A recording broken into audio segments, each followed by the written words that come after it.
السلام عليكم ورحمة الله وبركاته.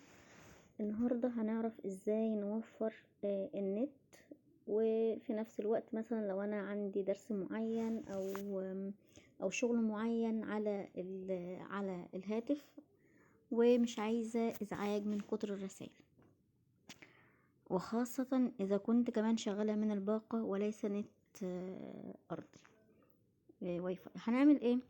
هندخل على كده، هنسحب الشاشة لتحت في اللي هو العلامة بتاعت البيانات، فتح البيانات اللي هي بيانات الهاتف. هنضغط عليها ضغطة مطولة. تحت كده اسفل هتظهر لي كلمة استخدام البيانات، اضغط عليها اختارها. هي لها طريقتين، هنقول الطريقتين ان شاء الله. دخلنا عليها في بعد كده كلمة استخدام بيانات الواي فاي، اضغط على كلمة استخدام البيانات الواي فاي. لو ضغطنا مثلا على الفيسبوك هنلاقي كلمة تعطيل البيانات دي مفتوحة. لو انا فعلتها كده بالفعل كده، لما اجي اشغل البيانات بتاعتي الفيسبوك يعني ما يوصلوش نت خلاص. طيب نقول اوكي تمام. نطلع كده مثلا عندي تليجرام. طب انا هشتغل على التليجرام اهو.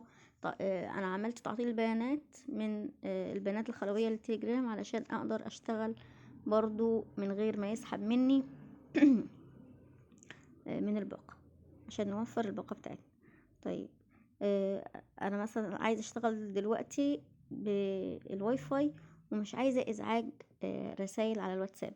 كلمة تعطيل الواي فاي هفعلها. وايه تاني مثلا؟ والواتس ده كمان افعل كلمة تعطيل الواي فاي عشان اقدر اشتغل.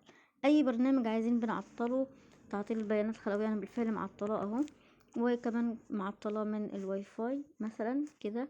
شوف اي برنامج عايزين نعطله اهو.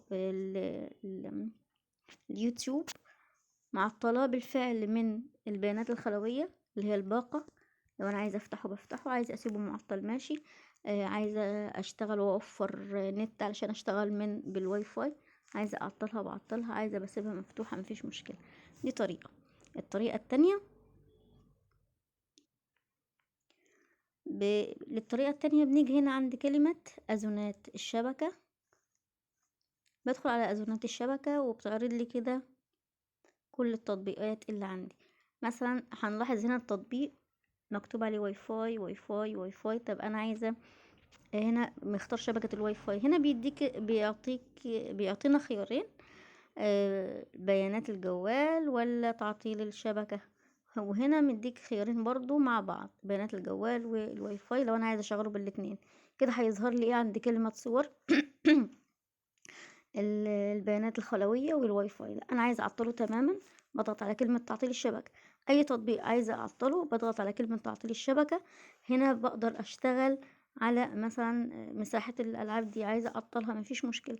هنا بقدر اشتغل على اعمل اي شغل على التليفون بتاعي، احضر اي محاضرة من غير ما كل شوية تجيلي رسالة. انا هفتحها عادي بقى، من غير ما كل شوية تجيلي رسالة على التليفون وتخليني اخرج، انتباهي يخرج عن المحاضرة او عن او عن الشيء اللي انا شغال عليه.